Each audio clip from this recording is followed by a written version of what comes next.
Gara-gara memutus jalinan cinta, seorang wanita di Kelapa Gading, Jakarta Utara dibunuh mantan kekasihnya. Halo pemirsa, saya Anggita Disastra. Kita jumpa lagi di program Berita Kriminal. Bersama kita akan mengungkap dunia kejahatan dengan berbagai laporan kriminal dalam Sergap.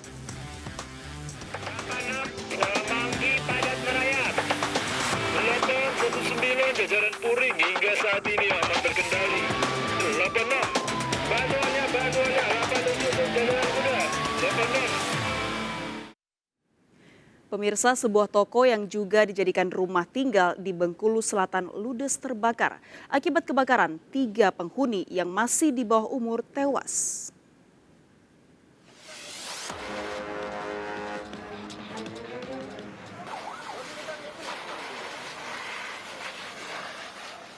Api membakar sebuah ruko yang juga dijadikan tempat tinggal di Jalan Puyang Sakti, Kota Mana, Bengkulu Selatan.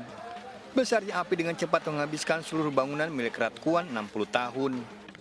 Api pertama muncul di bagian belakang ruko dan dengan cepat merambat ke bagian tengah hingga menghabiskan seluruh bangunan. Warga sempat berupaya memadamkan api dengan alat seadanya sebelum petugas datang. Api padam setengah jam kemudian. Akibat kejadian ini, 3 penghuni ruko yang masih di bawah umur tewas. Para korban tewas ditemukan di kamar mandi dan ruang tengah. Ketiga korban Rehan 15 tahun anak pemilik ruko, Bella 6 tahun dan Salsabila 4 tahun cucu pemilik ruko. Saat kejadian dini hari, para korban sedang tertidur sementara orang tua mereka sedang keluar rumah.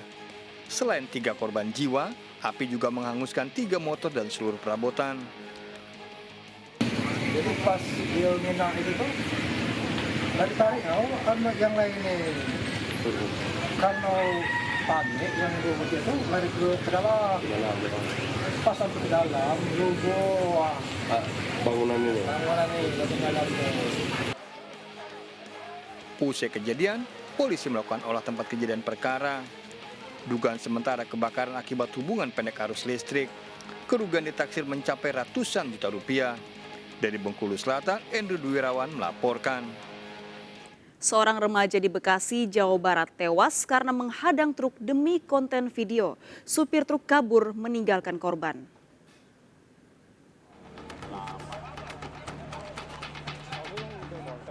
Jenazah remaja 14 tahun warga Pekopen, Tambun Selatan tergeletak di Jalan Raya Imam Bonjol, Cikarang Barat, Kabupaten Bekasi, Jawa Barat.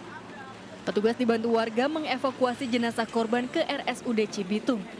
Sebelumnya warga sekitar melihat puluhan remaja mengadang truk besar di tengah jalan raya.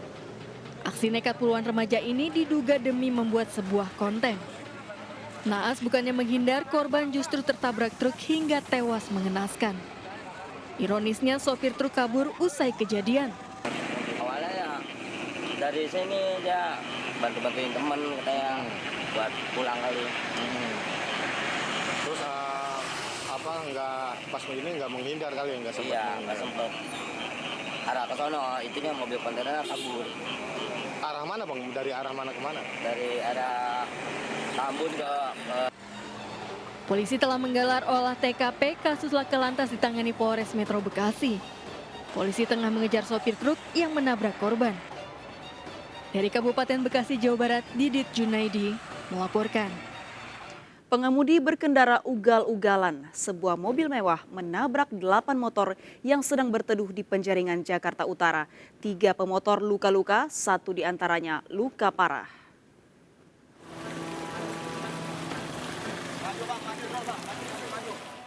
Sedan mewah ini baru berhenti setelah menabrak dan sempat menyeret motor ke-8 dalam kecelakaan di Jalan Kapuk Raya, Penjaringan, Jakarta Utara, Senin dini hari. Selain itu, 7 motor lain juga rusak, bahkan beberapa diantaranya hancur. Kecelakaan terjadi saat mobil mewah diketahui melaju ugal-ugalan dari arah Kapuk Kamal menuju Teluk Gong. Akibat laju yang tak terkendali, mobil menabrak kerumunan motor yang tengah berteduh. Salah satu korban terseret hingga 100 meter. Pengemudi yang panik berupaya kabur, nyaris dihakimi warga dan pengguna jalan yang emosi. Dari tabrakan ini, 3 orang pengendara motor terluka, salah satunya mengalami luka parah. Gimana kondisi motornya? itu Bang, minyak habis. Abang di sini lagi neduh apa gimana? Lagi neduh Bang, masih lagi neduh. Ini katanya sopirnya sempat kabur Bang? Sempat kabur Bang ke sono Bang. Tahu alasannya dia sih katanya nggak bisa ngerem, makanya maju terus gara-gara ada motor. Pelaku dan rekannya langsung dibawa petugas ke kantor Satwil Lantas Polres Jakarta Utara untuk pemeriksaan lebih lanjut. Dari Jakarta, Rani Sanjaya melaporkan. Seorang wanita bertato ditemukan tewas tertabrak KRL di Pademangan, Jakarta Utara. Polisi tidak menemukan identitas korban.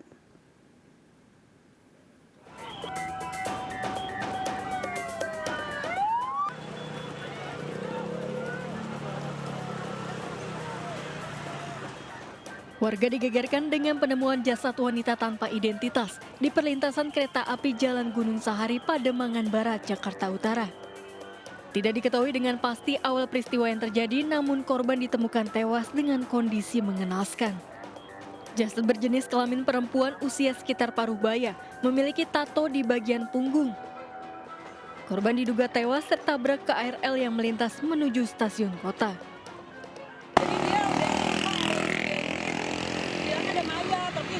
Dari mana Pak, tapi sebelum itu mayat ada kereta lewat, tapi udah apa udah nggak ada, kaki udah nggak ada. Jenis kelaminnya apa Bu? Perempuan. Ciri-cirinya ada apa aja Bu? Itu rambutnya kelihatan putih kayak udah ada setengah baya lah. Terus apa lagi Bu? Terus di belakangnya ada tato, sebabnya dia posisi tengkurap. Guna kepentingan lebih lanjut, korban dievakuasi ke Rumah Sakit Cipto Mangunkusumo, Jakarta Pusat untuk diotopsi. Kasus kecelakaan ditangani Polsek Pademangan, Jakarta Utara. Dari Jakarta, Sofian Firdaus melaporkan. Sebuah bus menabrak 3 bangunan dan pemotor di Jalan Raya Veteran Purwakarta, Jawa Barat. 4 orang terluka akibat kecelakaan tersebut.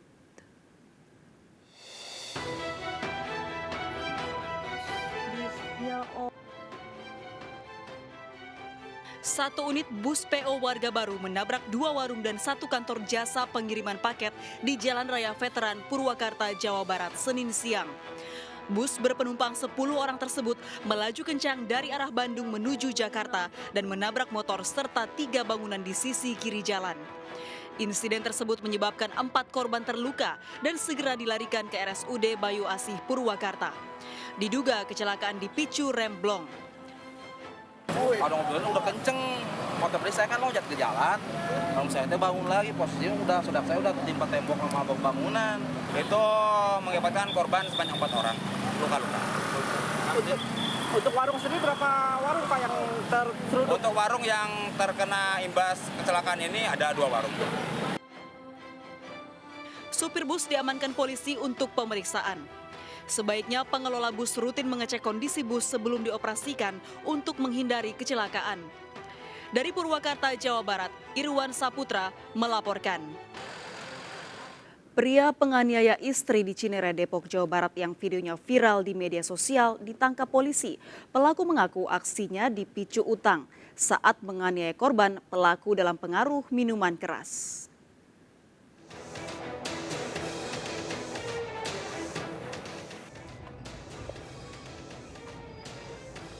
MS, sang penganiaya istri yang videonya viral di media sosial, ditangkap polisi. Pelaku, seorang juru parkir, diringkus polisi saat sedang bekerja di kawasan Pondok Labu, Jakarta Selatan. Menurut pelaku, ia berada dalam pengaruh minuman keras saat melakukan aksi kekerasan. Penganiayaan dipicu masalah hutang orang tua korban terhadap orang tua pelaku. Orang tua korban meminjam 30 juta rupiah dengan cara menggadaikan sertifikat rumah orang tua pelaku ke bank. Namun 9 bulan berlalu, hutang tersebut tak kunjung dibayar orang tua korban. Menurut hasil pemeriksaan polisi, korban dianiaya pelaku hingga 3 kali. Korban dan pelaku sudah berpisah selama setahun, namun belum bercerai. Cuma sekali itu doang seumur hidup gua harus nikah sama dia, mukul. Yang ketahuan kali. Silakan boleh tanya korbannya. Hasil visum menunjukkan korban terluka robek di bagian mulut. Polisi memberikan pendampingan psikologis kepada korban dan anak pelaku dan korban yang menyaksikan aksi kekerasan pelaku. Pelaku merupakan seorang juru parkir di wilayah Pondok Labu, Cilandak, Jakarta Selatan. Ya, di situ diamankan oleh Unit Polsek Cinere, kemudian dibawa ke Polsek dulu diamankan sementara. Kemudian karena terkait KDRT maka pelaku serahkan ke Polres Metro Depok untuk tangani unit PPA. Sebelumnya, korban dianiaya pelaku di kawasan Pangkalan Jati, Cinere, Depok, Jawa Barat. Pelaku tega menganiaya korban di depan anak balitanya dan sejumlah warga yang berada di lokasi. Akibat perbuatannya, pelaku terancam hukuman di atas 5 tahun penjara. Dari Depok, Jawa Barat, Iyung Rizky melaporkan. Pemirsa, seorang wanita dibunuh mantan kekasihnya karena mengakhiri hubungan asmara di Kelapa Gading, Jakarta Utara. Korban dibunuh usai mengembalikan barang-barang milik pelaku. Mayat korban ditemukan warga setelah 2 minggu di saluran air.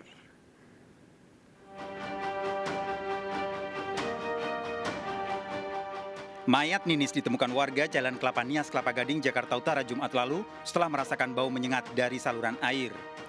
Identitas korban terungkap setelah jenazah diotopsi di Rumah Sakit Cipto Mangunkusumo, Jakarta Pusat bersama tim Inafis Mabes Polri. Dari pengungkapan identitas ini, polisi menangkap Ndondo, mantan kekasih korban.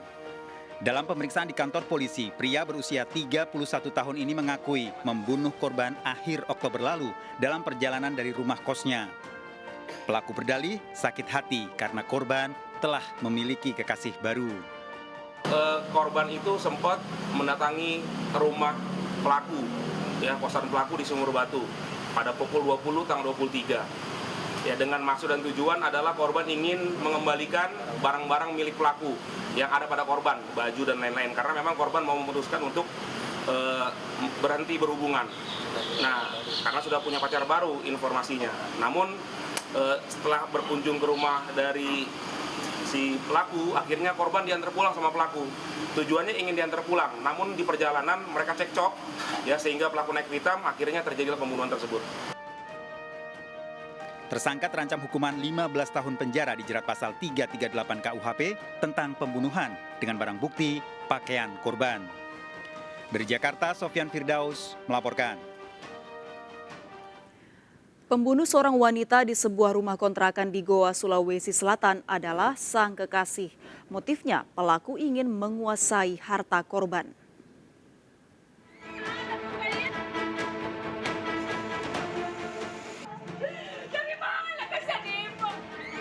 Irwan Yusuf, 26 tahun, terduga pelaku pembunuhan seorang wanita di sebuah rumah kontrakan di Somba Opu, Goa, Sulawesi Selatan tertangkap. Pelaku yang juga kekasih korban ditangkap saat kabur ke kawasan Kabupaten Baru, Sulawesi Selatan. Polisi harus melumpuhkan pelaku karena berusaha kabur saat menunjukkan keberadaan barang bukti. Barang bukti HP, raket, sepatu, dan pakaian milik korban serta pisau yang digunakan untuk menghabisi korban disita polisi. Pelaku menghabisi korban karena ingin menguasai harta milik korban. Ini pelaku, dia lukai korban berapa tusukan, Mas? Itu kurang lebih ada sekitar 41 tusukan. 41 tusukan? 41 tusukan di tubuh korban. Yang paling parah di mana, Pak? Yang paling parah itu di tangan itu hampir, di pergelangan tangan itu hampir mau putus. Pelaku terancam pidana seumur hidup atau hukuman mati. Peristiwa pada 3 November lalu membuat ibu korban histeris. Dari Kabupaten Goa, Sulawesi Selatan, Bukma melaporkan.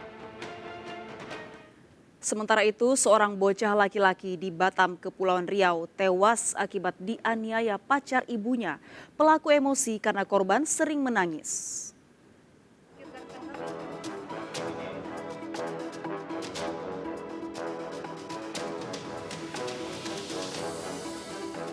Garis polisi masih terpasang pada sebuah rumah di kawasan Pancur Batu, Batam, Kepulauan Riau. Pada lokasi ini, seorang bocah laki-laki 4 tahun tewas setelah dianiaya Randi Febriansah. Pelaku merupakan pacar ibu korban yang telah tinggal serumah. Usai kejadian, pelaku yang pengangguran tertangkap. Kasus yang terungkap setelah nenek korban dan tetangga menemukan luka memar dan lebam saat memandikan jasad korban.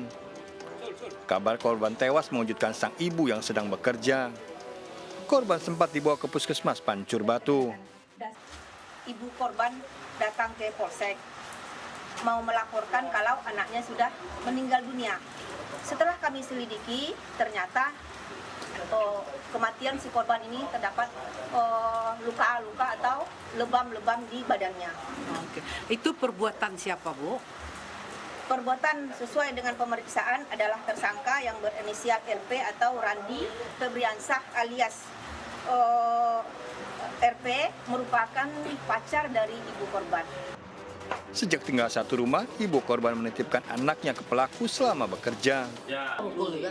Kalau cubit iya, dia ngomong gitu Bu. Anakmu? Iya, terus kadang dia nerajang-nerajang. Saya bilang, Bom nggak boleh kayak gitu. Terus saya ditendangnya. Ya sebagai ibu cuma ngubit gini. Memang dia tinggal denganmu, anakmu atau dengan nenekmu? Dengan saya. Selama ini memang tinggal denganmu? Iya. Kamu kerja gimana tuh tinggal sama siapa? Sama dia. Pelaku terancam 15 tahun penjara.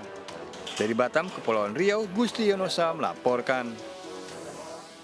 Setelah buron 3 pekan, polisi menangkap pembunuh supir angkot dalam duel sesama supir. Pelaku dibekuk polisi di tempat persembunyiannya di Lampung Timur, Lampung.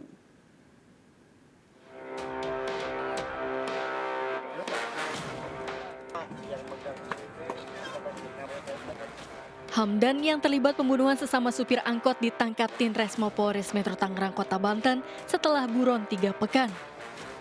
Pelaku dibekuk di tempat persembunyiannya di Lampung Timur setelah membunuh Dery alias Ompong. Setelah jadi tersangka, Hamdan menjalani rekonstruksi. Tersangka memeragakan 24 adegan di lokasi, yakni semak belukar di Babakan Cikokol, Tangerang. Duel maut pada 7 Oktober lalu dipicu perebutan penumpang. Korban maupun saudara Hamdan saling cekcok ya pada saat rebutan penumpang di Taman Prestasi, di mana korban ditutupi jalannya oleh pelaku sehingga korban merasa si pelaku ini mau ngajak ribut. Kemudian setelah itu pada tanggal 7 Oktober pada saat saudara Dery menjemput saudara si Ompong untuk dilakukan duel ya, diajak duel dan mencari di tempat sepi, tempatnya di sini.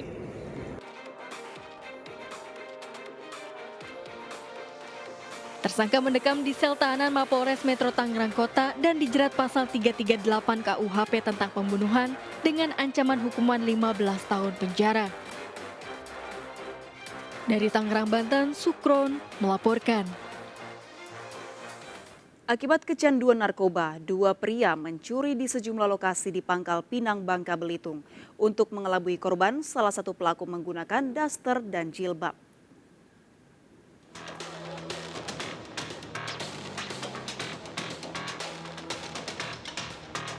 Polisi menangkap Apri 22 tahun, terduga pencuri di sejumlah tempat di Kota Pangkal Pinang, Bangka Belitung.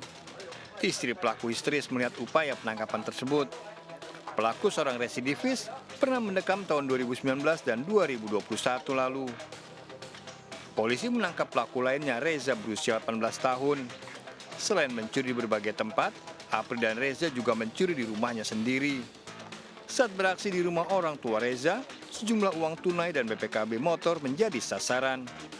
Saat beraksi, pelaku Apri selalu menggunakan daster dan jilbab untuk menutupi perbuatannya. Uang hasil pencurian digunakan untuk membeli narkoba jenis sabu. Pertama, Reza merupakan anak kandung korban masuk ke dalam rumah melalui pintu depan. Kemudian pelaku mengambil sebuah tas sandang warna hitam yang membersihkan uang dan BPKB sepeda motor milik korban dan pelaku Reza menunggu di depan rumah. Hasil dari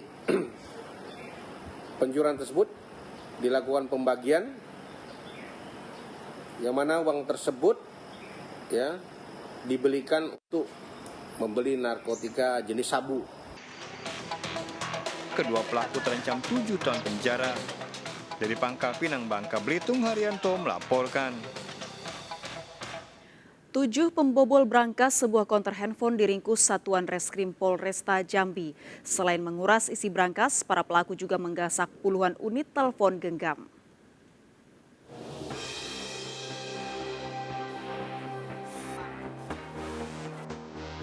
Rekaman CCTV memperlihatkan pencurian di salah satu konter ponsel di Alam Barajo, Jambi. 7 orang beraksi saat kondisi sekitar sepi.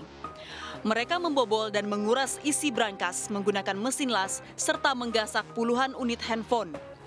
Pemilik konter yang merugi ratusan juta rupiah melaporkan kasus ke polisi. Bermodal rekaman CCTV, tim Macan Satuan Reskrim Polresta Jambi mengidentifikasi pelaku. Para pelaku diringkus di tempat persembunyian di Bayung Lincir, Musi Banyuasin, Sumatera Selatan. Karena melawan saat hendak dibekuk, para pelaku pun ditembak. Pada saat kami melakukan penangkapan, pelaku akan melakukan perlawanan dengan cara melukai petugas. Akan terus mengembangkan terhadap LP-LP lainnya yang pernah terjadi di wilayah hukum Polresta Jambi. Pelaku tergolong sadis, jadi mereka tidak segan-segan untuk menyandra ataupun melukai korbannya jika melakukan perlawanan.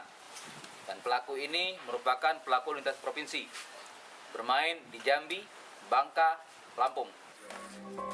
Selain pelaku, polisi juga mengamankan barang bukti, yakni 30 unit ponsel berbagai merek, uang tunai 5,8 juta rupiah, peralatan mesin las, dan mobil.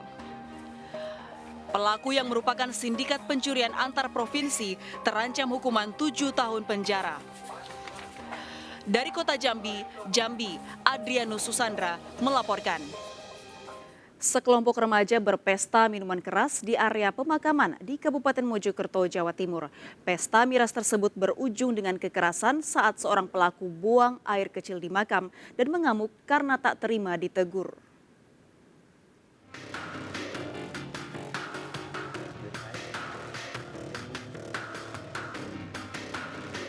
CCTV merekam sekelompok remaja terlibat pertikaian disertai kekerasan di sebuah pemakaman di Desa Jotangan, Kabupaten Mojokerto, Jawa Timur. Sebelum peristiwa terjadi, para pelaku berpesta miras. Saat itu, salah satu remaja menegur pelaku yang buang air kecil di area makam. Tak terima ditegur, pelaku mengamuk dan melukai korban dengan senjata tajam. Warga yang berada di lokasi segera melerai para pelaku. 9 atau 7 orang tuh ada. Pak, itu permasalahannya apa sih, Pak? Nggak tahu. Nggak tahu. Pak, katanya ada yang sempat terluka bacok, itu gimana?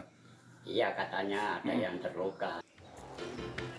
Pihak pemerintah desa melakukan mediasi antara pelaku dan korban. Pelaku dan korban sepakat untuk berdamai. Diperlukan edukasi dan pengawasan yang baik terhadap remaja agar tak terlibat dalam aksi kekerasan. Dari Kabupaten Mojokerto, Jawa Timur, Solahuddin melaporkan. Seorang balita perempuan berusia 3,5 tahun tewas tenggelam di sungai di Kabupaten Bekasi, Jawa Barat.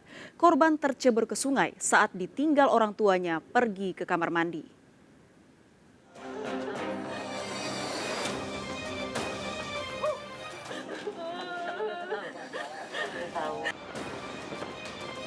Siti Maisaroh tak kuasa menahan tangis menyaksikan jasad anaknya, Bunga, 3,5 tahun, terbujur kaku akibat tenggelam di sungai di Kabupaten Bekasi, Jawa Barat. 3 hari sebelumnya, korban tercebur di sungai yang berada di belakang rumah sang nenek saat ditinggal orang tuanya ke kamar mandi. Korban ditemukan sejauh 1 km dari lokasi kejadian dan tersangkut eceng gondok. Proses pencarian korban sempat terkendala akibat keruhnya air sungai dan banyaknya eceng gondok. Dibilang nggak wajar, iya, ngenes, iya gitu. Ditemukannya ya kayak gitu, nggak sempat ada dalam pikiran saya. Saya niat kesini itu berkunjung, mau ketemu, mau ngumpul sama keluarga saya. Nggak taunya Allah berkata lain gitu. Dengan warga memang banyak posisinya itu eceng gondok. Dan situlah kita fokus untuk pembongkaran eceng gondok. Untuk korban berhasil kita temukan dalam keadaan meninggal dunia. Orang tua sebaiknya tidak meninggalkan anak tanpa pengawasan. Dari Kabupaten Bekasi, Jawa Barat, Didit Junaidi dan Ahmad Jauhari Lutfi melaporkan.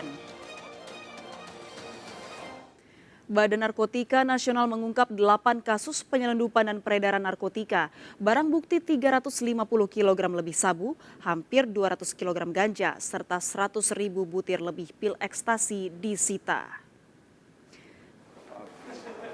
30 orang ditetapkan sebagai tersangka merupakan bagian dari 7 sindikat peredaran narkotika internasional. Barang bukti yang disita antara lain berupa 354 kg sabu, 197 kg ganja, 105.000 butir pil ekstasi, serta 451 gram serbuk ekstasi. 9 mobil dan 2 perahu kayu yang digunakan oleh para pelaku untuk mengirim narkotika turut diamankan. Dari 8 kasus, 7 kasus diantaranya merupakan jaringan internasional dari Malaysia dan Thailand dan dipasarkan ke sejumlah wilayah di Aceh, Riau, dan Sumatera Utara. Kepala BNN Komjen Pol Petrus Reinhard Golose mengatakan tren kasus penyelundupan narkotika cenderung naik. Salah satu penyebabnya tempat-tempat hiburan kembali beroperasi seiring kian terkendalinya kasus COVID-19 termasuk di Indonesia.